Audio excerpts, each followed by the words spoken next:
চীন সফর শেষে ফেরার আগেই বিরোধীদের তোপের মুখে পড়েছেন মোদি। কাপুরুষোচিত আত্মসমর্পণের অভিযোগ তুলে মোদিকে কাপুরুষ বলে আখ্যা দিয়েছেন ভারতের বিরোধী দল কংগ্রেস। পিয়ানজিনে অনুষ্ঠিত সাংহাই কোঅপারেশন অর্গানাইজেশনের শীর্ষ সম্মেলনে যোগ দিতে চীন সফরে গিয়েছিলেন ভারতের প্রধানমন্ত্রী নরেন্দ্র মোদি। এই বৈঠককে ভারতের বিরোধীরা মোদির কাপুরুষোচিত আত্মসমর্পণ হিসেবেই মন্তব্য করেছেন। কংগ্রেস থেকে শুরু করে ওইসি প্রায় সব বিরোধী রাজনৈতিক শক্তি একসুরে বলছে ৫৬ ইঞ্চির ছাতির ধম্প অভ্যস্ত মোদি এবার চীনা ড্রাগনের সামনে মাথা নোয়ালেন।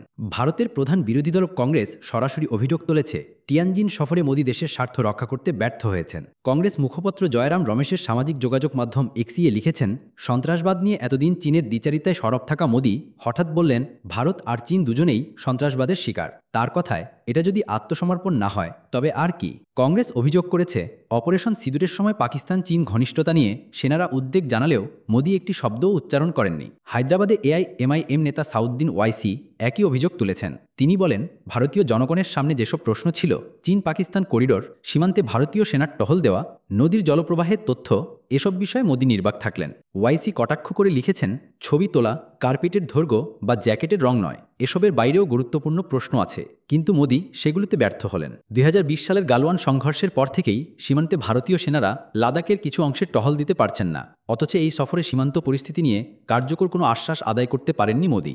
একইভাবে চীন ভারতের বাণিজ্য ঘাটতি ২০২৪-২৫ অর্থবছরে দাঁড়িয়েছে প্রায় $১,০০,০০০ কোটি। চীন থেকে ভারত বিপুল পরিমাণ পণ্য আমদানি করছে, কিন্তু রপ্তানি হচ্ছে নগণ্য।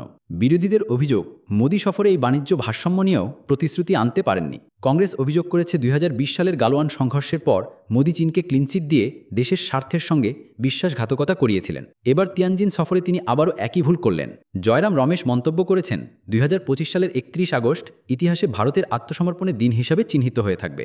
যদিও মোদির ঘনিষ্ঠ মহল দাবি করছে প্রধানমন্ত্রী বৃহত্তর ভূরাজনৈতিক সমীকরণের স্বার্থেই এই সফরে কিছু প্রশ্নে নীরব থেকেছেন।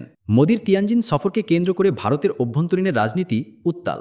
বিরোধীরা এটিকে সরাসরি দেশবিরোধী বলছে, আর সমর্থকরা বলছে কৌশলগত কারণে মোদি কিছু কঠিন প্রশ্নে আপাতত নীরব থেকেছেন। তবে বাণিজ্য ঘাটতি, সীমান্ত ইস্যু, চীন পাকিস্তান করিডোর কিংবা জলপ্রবাহের তথ্য, যেসব বিষয় নিয়ে ভারতীয় নাগরিকদের প্রত্যাশা ছিল, সেগুলোর কোনো বাস্তব সমাধান দেখা যায়নি। প্রশ্ন থেকেই যাচ্ছে, ৫৬ ইঞ্চির ছাতির মোদি কি সত্যি চীনের সামনে নতজানু হলেন, নাকি সময়ের অপেক্ষায় থাকায় কূটনৈতিক চাল খেললেন?